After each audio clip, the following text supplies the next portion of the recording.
so that we get to your questions. You have great questions. I will go to the household of Muhammad Rasulullah sallallahu alaihi wasallam.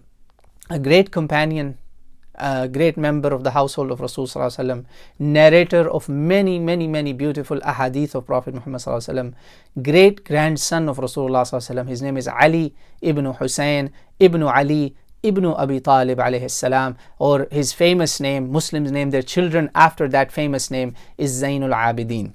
Why I mention his story, my brothers and sisters and children? You want to know this?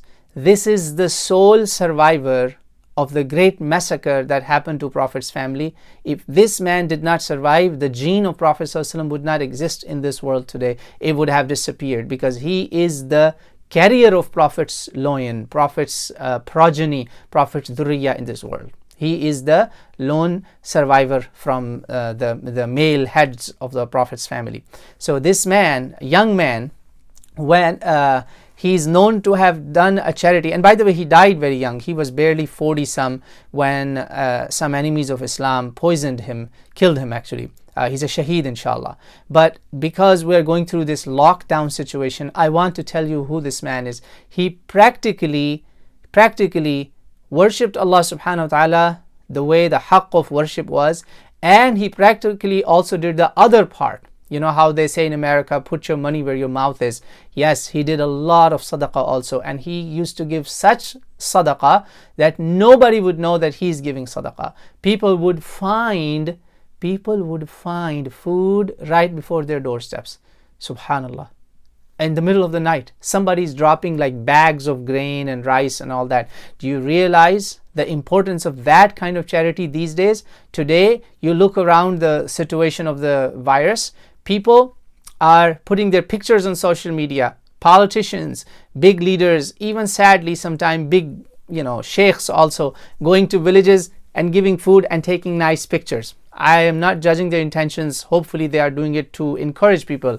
But who could do charity like this, where Rasulullah ﷺ said, give with your right hand and the left doesn't know? People found out when he died, when he was poisoned, they opened his shirt to wash his body, and they saw marks on his back, as if somebody who's been carrying loads of things. And they said, we didn't see him do labor work. Where was this coming from? Well, few days passed, and then all those people that he was feeding and providing for, they started coming and asking for food. That's when they found out that Zainul Abideen has died. Their caretaker, the one who was giving them charity in secret, that Zainul Abideen died, my brothers. So they call him Zainul Abideen, the beauty, Zina, the beauty of the worshippers of Allah subhanahu wa ta'ala. This boy, when he was young, this to give you an example of khushu of salah, and this will get us right into the heart of our subject, how we can increase khushu and sincerity in our salah. Once someone saw him making wudu and his face was pale. Pale. They asked him, why is your face pale? Why are you scared? You seem like really scared. He says, do you realize who I am about to meet? The man still didn't understand. He said, Subhanallah, we're about to stand before Allah subhanahu wa ta'ala. Why should I not be worried about my a'mal, my deeds? What have I earned, and with what I am going to stand before Allah subhanahu wa ta'ala? With what face I am going to face Allah subhanahu wa ta'ala jalla jalaluhu? And here we are. We sin before the salah, we sin after the salah. We're watching a movie, sadly, and sometimes we don't even bother skipping illicit and bad scenes, haram scenes, nude scenes, some astaghfirullah come. I've been told some very bad things that people do, and they say, Asr is about to end, let's go pray. Or sometime, the movie went and we didn't even pray. Astaghfirullah. This is who we are, and this is our salihin, pious people, household of Nabi Muhammad sallallahu alaihi wasallam, and not direct great grandson of Nabi Muhammad sallallahu alaihi wasallam. Not even directly in the house of Rasulullah, great grandson of Nabi, and while he's making wudu, his khushu has started. How is our wudu? MashaAllah. We just rush and rush and rush. This is our wudu.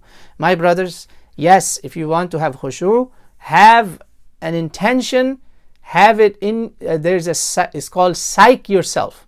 Okay, psychologically prep yourself. Even if you use wudu with this much water, even if you use a cup of water, remember you're doing it for Allah subhanahu wa ta'ala. You're going to be judged before Allah subhanahu wa ta'ala as if you are standing on the day of judgment, humbled before your Creator. Remember that ayah, وَخَشَعَتِ الْأَصْوَاتُ لِلرَّحْمَنِ. Remember that ayah 108 of Surah Taha. That Ar-Rahman, before whom no one would even dare speak. Al-Khushu', complete surrender, complete submission, complete sincerity, right from the wudu, right from the time you're about to take a shower or wudu. It begins from there, that, oh my God, whatever I did in between two prayers, I'm going to be judged for that. Yes, I'm going to be judged. When I'm going to say Maliki Yawmiddin, I will be judged for that. This is the Salah of Zainul Abideen. I'm giving you one example only. Another tabi'i or companion, I believe Al-Bara ibn Azib, there are some narrations that people saw a bird standing, came and sat on his head because he was so still, like khushu'. Everything is in their place, every joint. Nothing is moving like this, subhanAllah, people do this. This is not khushu'. This is actually opposite of khushu', that the person may have anxiety issues. They may need a pill to calm them down, astaghfirullah, or a spiritual pill to calm their hearts and souls. La ilaha illallah. This is, my brothers and sisters and children, khushu' of our righteous, our salaf, our righteous predecessors, that we need to take example from them.